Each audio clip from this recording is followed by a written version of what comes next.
Halo semuanya, perkenalkan nama saya Saira Abdullah Ali dengan NPM 043725111048. Kali ini saya akan menyampaikan hasil pembelajaran saya mengenai materi probabilitas atau peluang dalam mata kuliah statistika. Selama mempelajari materi ini, saya mempelajari tentang pengertian dasar probabilitas, nilai peluang, konsep-konsep dasar, cara perhitungan, hingga aturan-aturan peluang seperti aturan atau dan. Secara garis besar, materi ini menjelaskan bagaimana cara mengukur kemungkinan terjadinya suatu kejadian, baik itu kejadian yang sederhana maupun gabungan dari beberapa kejadian sekaligus. Bagian yang paling menarik menurut saya adalah penjelasan mengenai aturan peluang atau dan. Cara menghitungnya sangat jelas dan bisa langsung diterapkan pada masalah nyata.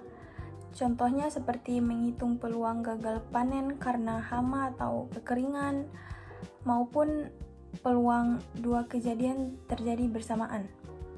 Selain itu, contoh soal menggunakan kartu dan dadu juga sangat mudah dipahami dan membuat materi ini terasa lebih hidup dan seru untuk dipelajari. Menurut saya, materi ini cukup mudah diikuti.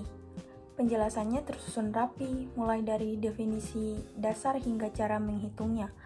Materi ini tidak terlalu rumit, asalkan kita sudah paham betul konsep ruang sampel dan apa itu kejadian.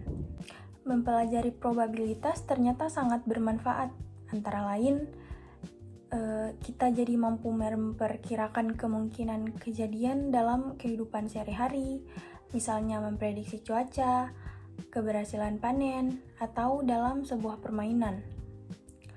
Yang kedua, menjadi dasar yang sangat penting untuk mempelajari statistika tingkat lanjut, analisis data, hingga cara mengambil keputusan yang tepat berdasarkan perhitungan peluang.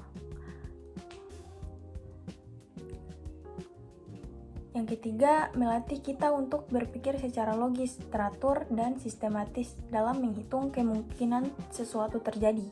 Selama belajar materi ini, ada beberapa hal baru yang saya dapatkan. Yang pertama, saya jadi tahu cara menghitung peluang jika ada dua kemungkinan kejadian yang bisa terjadi, baik itu kejadian yang berbeda maupun kejadian yang terjadi bersamaan.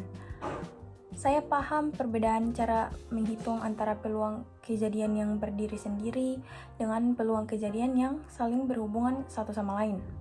Saya juga baru benar-benar mengerti batas nilai peluang itu berada di antara angka 0 sampai 1, di mana nilai 0 artinya kejadian itu tidak mungkin terjadi, dan nilai 1 artinya kejadian itu pasti akan terjadi. Sebagai kesimpulannya, probabilitas adalah materi dasar dalam statistika yang sangat berguna untuk mengukur seberapa besar kemungkinan suatu kejadian bisa terjadi. Materi ini mudah dipahami, kuncinya hanya satu, pahami dulu konsep ruang sampel dan kejadian. Aturan-aturan peluang yang ada sangat membantu kita menghitung kemungkinan untuk kejadian yang lebih kompleks. Secara keseluruhan, materi ini sangat bermanfaat dan penerapannya sangat luas, baik dalam kehidupan sehari-hari maupun dalam pengetahuan. Begitulah pendapat dan hasil pembelajaran saya mengenai materi probabilitas. Terima kasih sudah menyimak, mohon maaf jika ada kekurangan. Sampai jumpa.